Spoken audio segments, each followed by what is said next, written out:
Maraming magigising na bankrupt na yon. Anong dapat gawin? Hindi malinaw. Sa kabuuan, tuluyan itong nasunog. Grabe. Gusto ko na talagang matapos ng maayos ang espesyal na operasyong militar. Ang dami namamatay at marami negosyante ang nahihirapan. Simula umaga ng Hulyo 22, di ko alam bakit, pero maraming Ruso online ang nagrereklamo at umaangal na parabang bakit kami? Inatake na naman ng mga drone ng Ukraina noong gabi ng Hulyo 22 ang mga bodega ng Wildberries, ang pinakamalaking marketplace sa Rusya, at nang gabing yon nasunog ang mga bodega sa Krasnodar at Nevinomisk. Ito ay pagpapatuloy ng parehong kampanya na nagsimula noong Hulyo 18 at ayon sa mismong mga Ruso, nakapagdulot na ito ng pinsala na mas malaki pa kaysa sa taunang budget. Mga budget ng 53 rehiyon ng Rusya kapag pinagsama-sama. Sa Krasnodar, naglabas ang lokal na Rospotrebnadzor ng rekomendasyon sa mga residente na huwag madalas lumabas at magsuot ng respirator dahil tinakpan ng usok mula sa nasusunog na mga bodega ang buong lungsod. At malinaw na ngayon na nagpasya na ang Ukraine na sistematikong sunugin ang lahat ng malalaking bodega ng Wildberries, kasunod ng lahat ng malalaking oil refinery.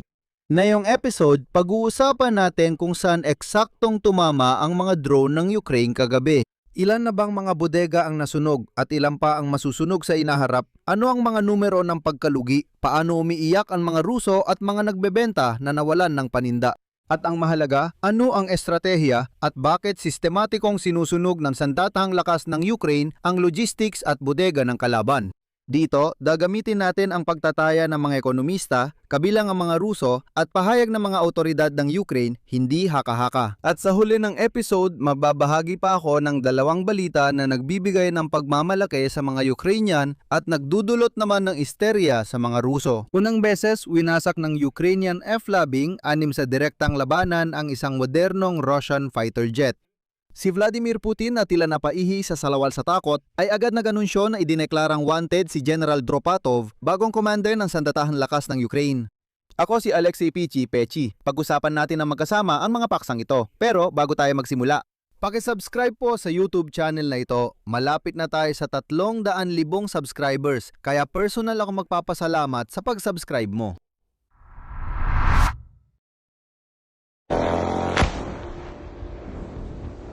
Putang gina. Tara, lumipat tayo sa tabi ng gusali. Bawal tumayo dito.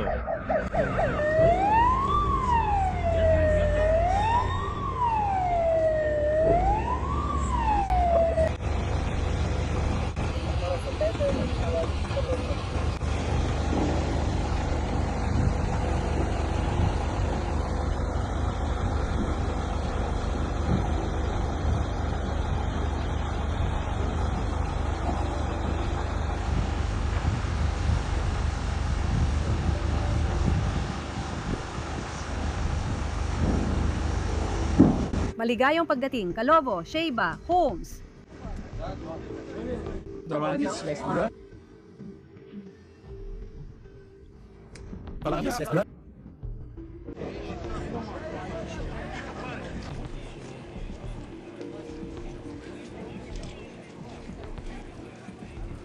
Hindi ko maintindihan, ayan na sila, kinuha ang kotse at umalis. Oo, pa naman, oo. Oo, tama.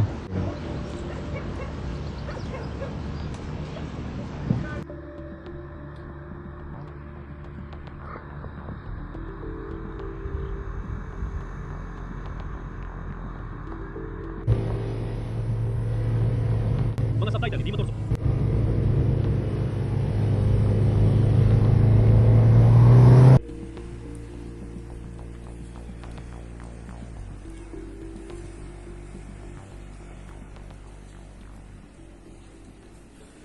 Taya sa buong Rusya, tuloy-tuloy ang sunog sa pinakamalalaking bodega ng Wildberries. Malinaw na ngayon na walang proteksyon si Vladimir Putin laban sa mga drone ng Ukraine at mukhang hindi siya magkakaroon nito. Maaaring umasa lang ang mga Ruso sa awa ng mga Ukrainyano. Nagsimula ito noong Hulyo 18. Noong panahong iyon, tinarget ng ating mga drone ang dalawang logistics hub ng Wildberries sa Elektrostal sa rehiyon ng Moscow at sa lungsod ng Kotovsk sa rehiyon ng Tambov.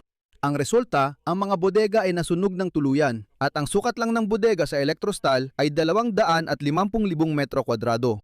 At sa kabuuan, sa Moscow region at Tambov region, mga 350,000 metro kwadrado ang nasunog noong gabing iyon. Para maintindihan, ito ay katumbas ng humigit kumulang 50 football fields na naging abo. Halimbawa, naapula ng mga bumberong Ruso ang sunog sa Electrostal matapos 3 araw. Ayon sa Russia, 1 tao ang namatay at marami ang nasugatan sa Electrostal. Sa Kotovsk, tinamaan ang night shift, 7 ang namatay, 24 pa ang sugatan. Tinatayang $2.5 bilyong ang pinsala sa 2 pasilidad na ito. At ngayong gabi ng ika-22 ng Hulyo, panibagong bugso ng mga pag-atake at muli na naman sa mga bodega ng Wildberries. Tinamaan ng pag-atake ang mga logistics complex ng Wildberries sa Krasnodar at Nevinomysk, Stavropol Krai. Ang pag-atake sa parehong bodega ay iniulat ng pinuno ng kumpanya na si Tatiana Kim. Nagpatupad ng paglikas sa parehong pasilidad, ngunit may mga nasaktan pa rin. Ayon sa gobernador ng Stavropol na si Vladimir Vladimirov, sa Nevinomysk ay 5 tao ang nasugatan at sa kabuuan sa 2 bodega ay may 13 sugatan. Sa kabuuan, ang payo ko sa mga Ruso ay mag-resign na kayo mula sa mga bodega ng Wildberries sa lalong madaling panahon dahil ang mga pag-ataking ito ay hindi pa isa-isa lang at susunugin ng sandatahang lakas ng Ukraine ang lahat ng malalaking bodega, wag na kayong magduda. Matapos hindi maprotektahan ni Putin kahit ang mga oil refinery, maniwala kayo, mas madali nang sunugin ang mga bodega ng Wildberries. Tumakbo na kayo at magtago bago mahuli dahil tiyak na masusunog kayo pati paninda. Tingnan ninyo ang heograpya, paligid ng Moscow, rehiyon ng Tambov, Krasnodar Krai, Stavropol. Tinatarget ng mga drone ng Ukraina ang logistika ng kalaban mula gitna hanggang pinakatimog ng Rusya. At hindi pa dyan kasama ang iba pa. Paalala, nitong mga nakaraang araw ay nasunog ang oil depot sa Podolsk, logistics hub na Yuzhny Vrata sa Domodedovo, industrial zone malapit sa Lipetsk, at istasyon ng tren sa Rostov region. Ibig sabihin malawak ang operasyon ng sandatahang lakas ng Ukraina. Pero sa likod ng magagandang eksenang ito ng mga nagrereklamong Ruso at nasusunog na mga bodega, ang pinakakaaya-aya dito ay ang mga pagkalugi. Dahil sa mga numerong lumalabas, kahit ang mga ekonomista ng Rusya ay napapahawak sa ulo. At ito ang pangunahing pagtataya na binanggit ko pa kahapon at ngayon lang lumabas sa press ng Rusya. Ang pinsala mula sa mga sunog sa mga bodega ng Wildberries ay lumampas sa taon ng budget ng 53 rehiyon ng Rusya. Ang 53 rehiyon ng Rusya ay tumatanggap ng mas kaunti sa loob ng 1 taon kaysa sa nasunog sa loob lamang ng 1 gabi. Ibig sabihin, isang atake lang sa lohistika ang nakapagsunog ng mas malaki pa sa taunang budget ng bawat isa sa 50 rehiyon ng Russian Federation. Ibig sabihin, nagtanong ang Rusong pahayagang Vedomosti sa mga eksperto. Ang halaga ng mga nasunog na bodega ay higit sa 20 bilyong rublo. Yan ay para lang mismo sa mga gusali. Pero kung isasama ang mga kagamitan at mga kalakal, ang kabuuang pinsala ay maaring umabot sa 50 bilyong rublo. Bibigyang diin ko, hindi pa kasama rito ang mga nasunog na bodega ngayong at noong nakaraang gabi. Tungkol lang ito sa mga bodega sa Electrostal at sa rehiyon ng Tambov na inatake noong unang gabi ika-18 ng Hulyo. Ang halagang 50 bilyong rubles ay ang pagkalugi ng kumpanyang Wildberries lamang. Pinakakapansin-pansin ang pagkalugi ng mga nagbebenta. Ang mga nagbebenta na nag-iimbak ng paninda sa mga bodega. Ibig sabihin, lugi ang mga karaniwang Ruso. Hindi ko na mapigilan ng luha ko. Kaninang-kanina lang, mga 20 minuto na ang nakalipas. Tinaman ang bodega ng Krasnodar. Nasusunog ang bodega ng Krasnodar. Ang dami nating produkto doon. Ako po, gusto ko na talagang mangyari to. Sana matapos na maayos ng espesyal na operasyong militar. Maraming namamatay at nahihirap ang negosyante doon.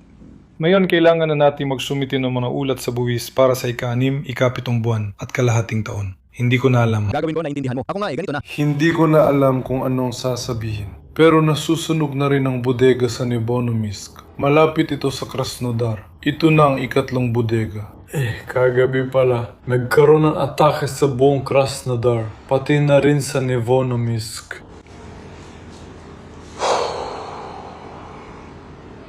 Nagulat talaga ako.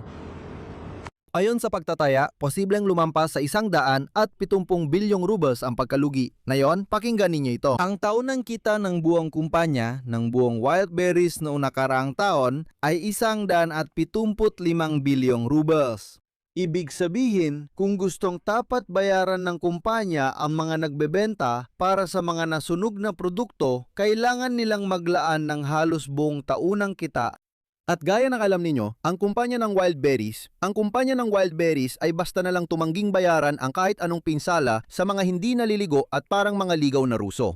Basta na lang pinalayas ang mga Ruso at sinabihan na umuwi na lang at umiyak, pero kalimutan na nila ang kanilang pera. At ang mga Ruso ay umiiyak pero ginagawa nila ito sa isang kakaibang paraan. Sinabi ni Tatiana Kim, tagapagtatag ng Wildberries, na pinag-aaralan ng kumpanya ang kompensasyon para sa mga nawala ng produkto. Tila marangal ito, pero may detalye. 2 linggo bago ang pag-atake, noong Hulyo, 7 naging epektibo ang na-update na kasunduan ng Wildberries. Ayon sa bagong kasunduan, inalis ng kumpanya ang pananagutan sa pagkawala ng produkto dahil sa drone, missile at iba pang pampasabog na pag-atake. Sa totoo lang, kung may kahit kaanting pagkakapare-pareho sa Russia, sa tingin ko pwedeng panagutin sa kasong kriminal ang kumpanyang Wildberries. Alam mo kung bakit? Dahil noong tinanggap nila ang bagong kasunduang ito, sa ganitong paraan ay diniskredito nila ang hukbong sandatahan ng Russia. Ibig sabihin, hindi talaga naniwala ang kumpanya na kayang protektahan sila ng kumpanyang Ruso at ng hukbong sandatahan ng Russia laban sa mga atake ng Ukrainian na drone, missile at iba pang bala. At ang kumpanya na walang tiwala sa hukbong sandatahan ng Russia ay isinama sa alok na hindi magbabayad ng kompensasyon para dito. Ito ay paninira sa hukbong sandatahan ng Russia na nagpapakita ng agad nilang pagduda sa kakayahan nito na sa totoo lang tama rin ginawa nila.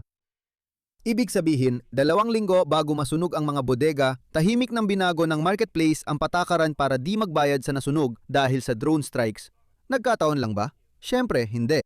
Pero sa likod ng marangal na pahayag ni Tatiana Kim, nakatago ang pagiging siniko kung paano nila niloloko ang sarili nilang mga kababayan. Kakaiba na ang asal ng Wildberries ngayon. Sa personal accounts ng nagbebenta, may mga bagay na biglang nawala.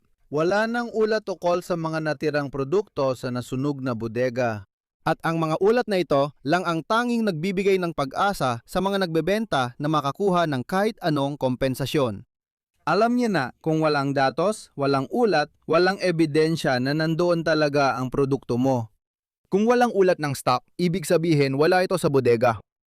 Batay sa mga dokumento, walang laman ang mga nasunog na bodega. Hindi malinaw kung bakit umiiyak na yon ang mga Ruso sa social media. Isa pa, sa Krasnodar, matapos ang pag-atake, pinayuhan ng Rospotrebnadzor ang mga residente na iwasan ang paglabas at magsuot ng respirator dahil sa sunog sa bodega. Ibig sabihin, nananatili sa bahay ang mga residente ng lungsod na may milyong populasyon at gumagamit ng mask dahil nagliliyab ang mga pasilidad ng logistik malapit sa kanila. Isipin mo rin kung ano ang laman ng mga bodega na yon. Pero sigurado ako na napakaraming plastic at chemical ang maaring naroon. At syempre, ang pinaka-espesyal na bahagi, panurin ninyo ito para kahit papaano ay mapanghiti kayo sa huli. Habang nasusunog ang mga bodega ng Wildberries at nagrereklamo ang mga Ruso online, nagpatawag ng emergency meeting si Vladimir Putin. Hindi para mag-alala sa mga Ruso. Syempre hindi. Based sa opisyal na tala ng kanyang araw, abala si Vladimir Putin sa mga gawaing mahalaga para sa estado. Ngayong araw, binati niya sina Gazmanov at Ifman sa kanilang mga anibersaryo. Ngayon, mahalagang tanungin kung bakit sinusunog ng Ukraine ang mga bodega ng Wildberries. Hindi ito based sa aking hinala, kundi sa direktang pahayag at pagsusuri ng mga eksperto. Simulan natin sa opisyal na posisyon. Kinumpirma ni Pangulong Volodymyr Zelensky ng Ukraine ang pag-atake sa marketplace at tinawag itong mga malayuang sanksyon, pati na ang kahulugan nito sa militar. Ang mga logistics center ay ginamit ayon sa kanyang sinabi sa pagbibigay ng mga piyesa para sa drone, kagamitan sa nabigasyon at gamit para sa hukbong Ruso. Hindi ito ordinaryong bodega gaya ng sinasabi ng propaganda ng Russia. Bahagi ito ng supply militar. Mukhang nakalimot ang mga Ruso kaya ipapaalala ko sa kanila.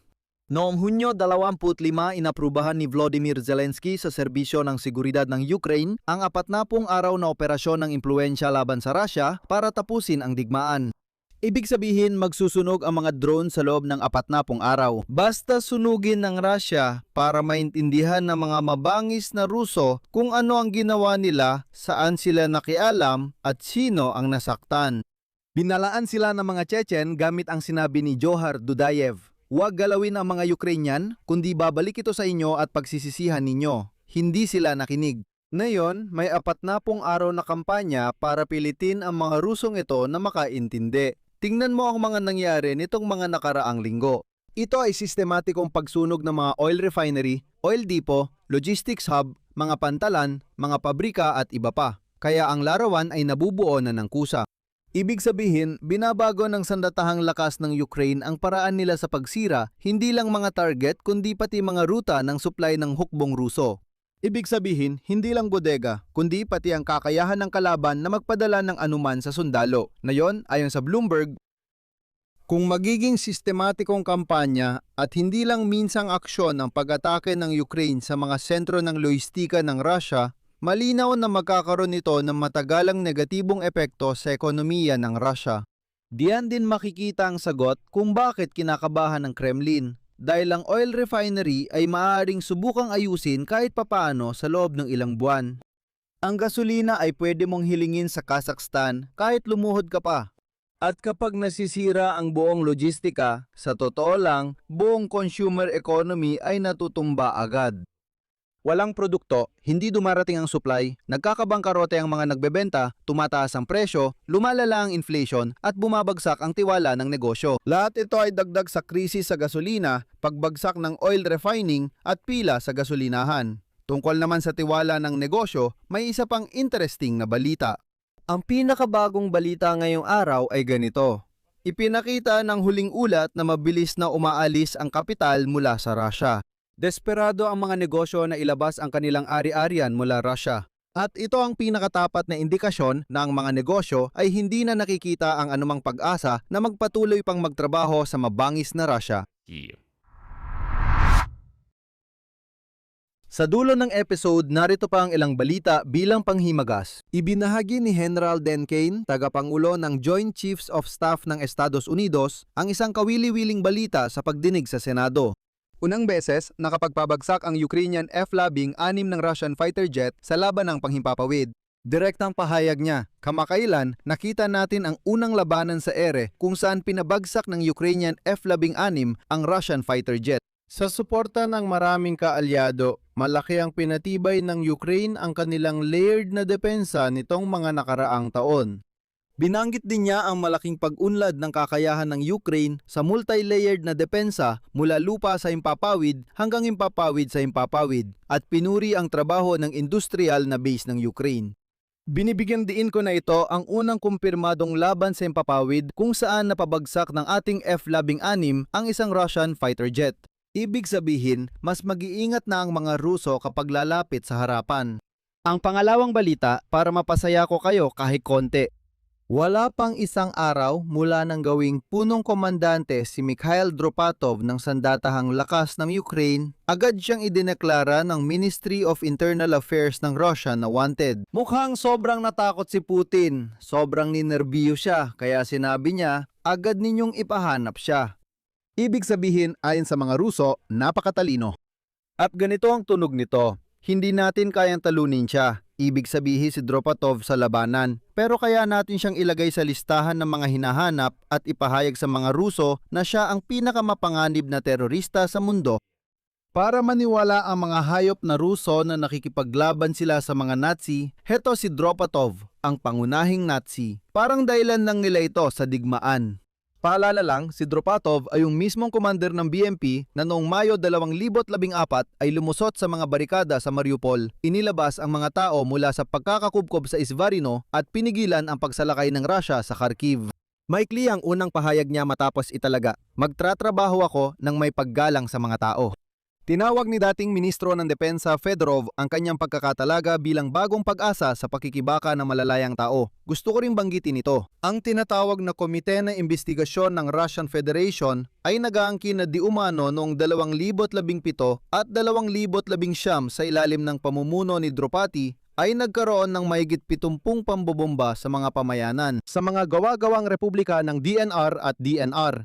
Totoo, pagkatapos noon paalala ko mula 2022 pa. Si Mikhail Dropati ay pumatay sa tingin ko ng ilang 10,000 mga Rusong Vanek na hindi na natagpuan na nabulok na lang sa banal na liwanag ng Ukraine. Pero sa mga Rusong Vanek na ito, parang wala lang kay Putin. Hindi, si Dropati ay idineklarang wanted dahil sa mga krimen di umano'y sa ilang hindi umiiral, gawa-gawang mga republika ni Putin. Sila ang iniisip niya, pero yung mga Rusong Vanek na nabubulok sa lupa ng Ukraine, walang pakialam si Putin sa kanila.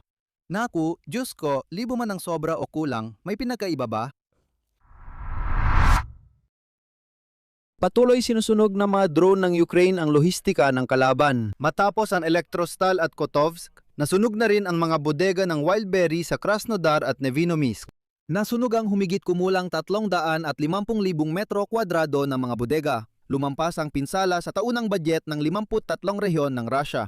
Umabot sa 170 bilyong rubles ang lugi ng mga nagbebenta. Maagang binago ng Wildberries ang mga tuntunin ng kanilang alo 2 linggo bago ang mga pag-atake, kaya hindi na sila kailangang magbayad kanino man. Nakasuot ng respirator ang mga taga Krasnodar at tumatakas ang kapital mula Russia. Patuloy ang operasyon ng mga puwersa ng depensa ng Ukraine. Dito ko ilalagay ang 3 tuldok. Isulat ninyo ang inyong opinyon at mga konklusyon sa mga komento sa ilalim ng episode na ito. Mag-subscribe kayo sa channel, pindutin ang kampanilya at huwag kalimutang mag-like. Yun lang po. Ingatan ninyo ang inyong sarili. Paalam sa lahat.